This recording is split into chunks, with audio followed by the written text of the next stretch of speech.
So, hallo, ich bin Jeremias und ich bin Historiker und wir befinden uns hier in Regensburg im Kasernenviertel, wo die Erinnerung an den Ersten Weltkrieg bis heute deutliche Spuren hinterlassen hat. Die Schlacht an der Somme dürfte jedem Geschichtsinteressierten ein Begriff sein. Aber auch andere Schlachtfelder Frankreichs wie bei Arras oder Saint-Michel haben sich hier in Regensburg in der Form von Straßennamen niedergeschlagen. Was man hingegen vergeblich sucht, sind die Orte Osteuropas. Die vergessene Front des Ersten Weltkriegs scheint auch aus dem bayerischen kollektiven Gedächtnis quasi getilgt. Wie konnte dies passieren?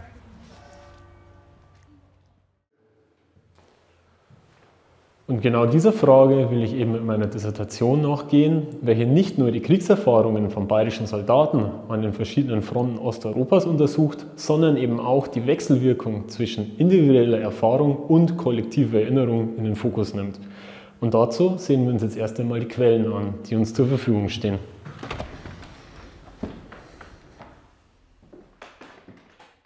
Grundsätzlich stehen uns zwei verschiedene Arten von Quellmaterial zur Verfügung. Zum einen Schriftgut, was unmittelbar während der Kriegszeit entstanden ist, wie eben Tagebücher oder diese Briefsammlung hier aus dem Bayerischen Kriegsarchiv oder eben Memoiren und Erinnerungsschriften aus der Nachkriegszeit.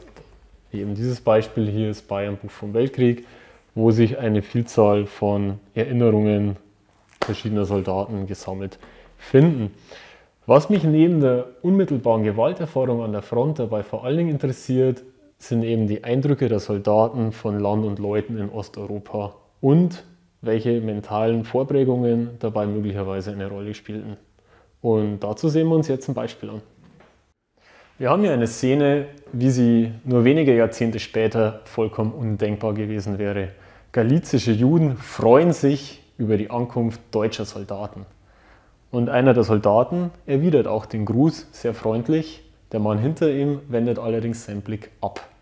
Für den Ersten Weltkrieg ist das eine sehr typische Szene, wo die Haltung gegenüber der jüdischen Bevölkerung vor allen Dingen eine Frage des individuellen Erfahrungshorizontes war und keines gesamtgesellschaftlichen Feindbildes. Entsprechend breit fielen auch die Urteile in den Quellen aus. Und dazu sehen wir uns jetzt zwei Beispiele an.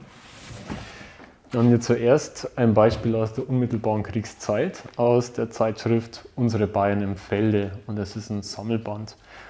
Und da hieß es eben zu einer solchen Begegnung: Zwei altehrwürdige Juden, vermutlich die Dorfältesten, wollten den Kommandanten sprechen.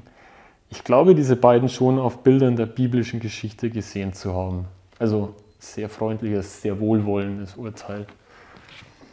Dahingegen haben wir hier diese Tagebuchabschrift aus der Nachkriegszeit von einem Soldaten namens Franz Harrer, welcher eine ähnliche Szenerie beschreibt, und zwar folgendermaßen: Am anderen Tage passierten wir Manikowa und Landshut.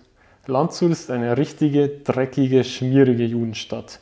Hier wurden wir noch richtig ausgezogen. Wir kauften uns Judenmatz und Limonade. Heute graust mir davon, wenn ich daran denke, aber in der Not frisst der Teufel Fliegen. Also hier ein alles andere als freundliches Beispiel. Ja, hier in meinen Ordnern befinden sich noch hunderte weitere Beispiele, die ich in den letzten 3 Jahren zusammengetragen habe zu diesem Thema oder auch anderen Bereichen und ja, welche ich versucht habe, in meiner Dissertation einfließen zu lassen.